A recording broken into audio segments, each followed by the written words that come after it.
So as a servant, Jesus did not seek his own glory. He didn't seek his own glory. So the question is, do we seek glory for the titles that we have, or are we just like Jesus and honor, but God the Father glorified and honored the Son? So when you look at John 8 and 50, and I seek not my own glory, and then you go down to 54, it says, Jesus answered, if I honor myself, my honor is nothing. It is my Father that honors me. So it is God who honors and glorifies his servants, and not the servants to glorify and honor themselves.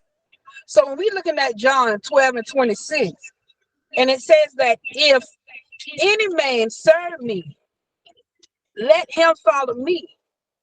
And where I am, there shall also my servant be. If any man serve me, him will my Father honor. So a title speaks of you. It is about you. Using a title in your name is seeking your own glory, honor, fame, and recognition from human beings.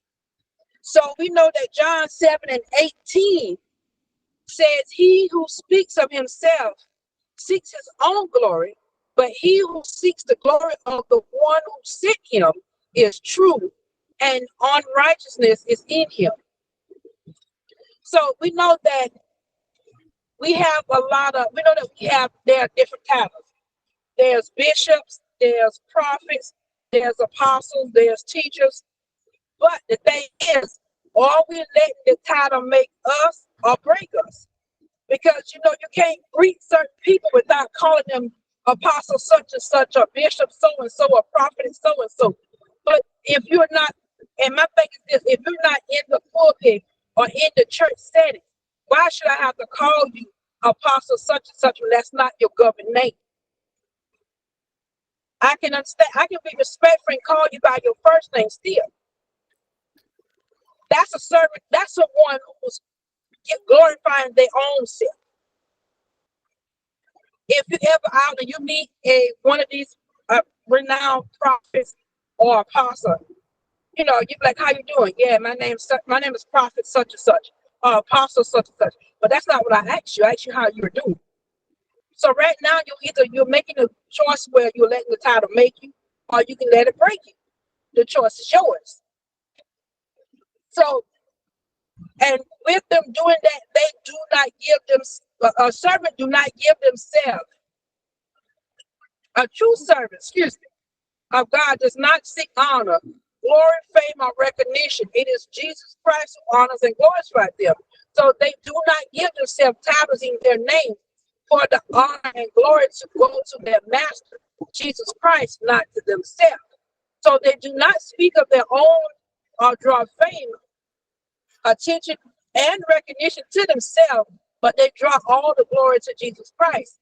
So by the time God releases his true servants from the desert for them to do his work, a servant is so crashed and humble that he or she does not want any glory to come to him or her, but her master, which is God. So a true God servant knows that he or she is nothing but just a vessel being used. And for us to be nothing in the desert, when we are molded for the gospel, we lose everything like Apostle Paul. So in Philippians 3 and 8, he doubtless, and I count all things but loss for the excellence of the knowledge of Christ Jesus my Lord, for whom I have suffered the loss of all things, and do count them but rubbish, that I may win Christ. So you totally decrease from Jesus Christ to increase. But you decrease for Jesus Christ to increase. So yourself totally, that means you totally die. You become the least of all saints and God's servants for you to be great in the kingdom of heaven. and be completely poured out for the gospel. So in the kingdom of heaven, Apostle Paul is great, but on earth he totally humbled himself, becoming the least of all saints in the service of God. So when you're looking at 1 Corinthians 15 and 9, for I am the least of the apostles, that I am not worthy to be called an apostle, because I persecuted the church of God. And when you're looking at Ephesians 3 and 8, unto me, who I am less than the least of all saints, is this grace given. So when you come out of the desert from being molded and prepared for the gospel of Jesus Christ, you cannot use a title in your name. You cannot want any glory, honor, fame, or recognition to come to you. So as a true servant of God, we may use a title when referring to us or any other leadership, but we don't use it to ourselves as our own. So what we do is we are saying that we are the least of the saints. So God may use a title like prophet to you, but you do not use the title to yourself. It is God to glorify you and not you to glorify God. So when you look at it in the Bible, he gives us many examples of different servants. So all of God's servants call themselves servants with no other title, even when God defined clearly who they are. So the first one you ought to think about is Moses. Even when God made Moses a God to Pharaoh, nowhere in the Bible did Moses call himself God Moses. So Exodus 7 and 11 said, and the Lord said unto Moses, see, I have made thee a God to Pharaoh. But Moses was indeed a prophet, but nowhere do we see Moses calling himself prophet Moses. Deuteronomy 34 and 10, and there arose not a prophet since in Israel like until Moses, whom the Lord knew face to face. So Moses was a God to Pharaoh, and a prophet he referred to himself as a servant of the Lord. So when you look at Exodus 2 and 10, and Moses said unto the Lord, O my Lord, I am not elegant, neither before nor since you spoken unto your servant, but I am slow to speech and of a slow tongue. We all knew that Moses had a problem speaking, which some of us have a problem today with speaking. So when you look at Numbers 11 and 11, and Moses said unto the Lord, why have you afflicted your servant? And why have I not found favor in your sight, that you lay the burden of all those people upon me? Yet he didn't say God or prophet Moses. He said your servant. So by being a servant, all the glory and honor went to the Lord, not to Moses.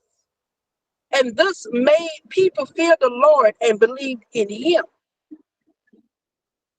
So when glory and honor is coming to yourself but not to the Lord, people are not drawn to God, neither do they fear nor believe in him. So the second one is Samuel. Samuel was indeed established to be a prophet of the Lord, but nowhere do we see Samuel calling himself prophet Samuel. 1 Samuel 3 and 20. And all of Israel, from Dan even to Beersheba, knew that Samuel was established to be a prophet of the Lord. Samuel knew he was a prophet, and other people called himself a prophet, but he did not call himself a prophet, but a servant. And in 1 Samuel 3 and 10, and the Lord came and stood and called as at other times, Samuel, Samuel. Then Samuel answered, speak, for your servant hears. The third one is Isaiah. Isaiah was indeed a prophet of the Lord, but nowhere in the Bible do we see Isaiah calling himself prophet Isaiah. The next is going to be Jeremiah. Jeremiah was a prophet of the Lord, but nowhere in the Bible again do we see Jeremiah calling himself as prophet Jeremiah. So Jeremiah 1:5 says, before I formed thee in the belly, I knew thee. And before thou comest forth out of the womb, I sanctified thee. And I ordained thee a prophet unto the nations. Even when Jeremiah knew from God that he was ordained a prophet, he didn't ever call himself a prophet, but remained a servant. Now, this one right here really tickled me because we all know about this story. Jonah. Jonah was sent to prophesy and bring Nineveh to repentance. He was a prophet, but nowhere do we see him call himself prophet Noah, prophet Jonah. But we all know the story. Jonah ran. It had to cause God causing a storm, causing wreckage on the ship, caused them throwing him overboard, even down to the whale swallowing him up. For him to really go walk in his calling, to really do what God called him to be. But not once did you see in the Bible that he called himself prophet Jonah. Now this one, John the Baptist. John the Baptist was greater than all born of women. Matthew 11:11. Verily I say unto you, among them that are born of women, there has not risen a greater than John the Baptist. So we know that John was more than a prophet. And Matthew 11:9 says, but what went you out for to see? A prophet? Yeah, I say unto you, and more than a prophet. But John was so humble, living in the wilderness, eating locusts and wild honey. Tell the truth, how many of us will honestly do that? In the wilderness, just eating locusts and wild honey. I got to have food, real food. I don't know about nobody else, but I like to eat. I really like to eat. So I got to have real food. So Matthew 3:4, and the same John had his raiment of camel's hair and his leather girdle about his loins, and his meat was locusts and wild honey.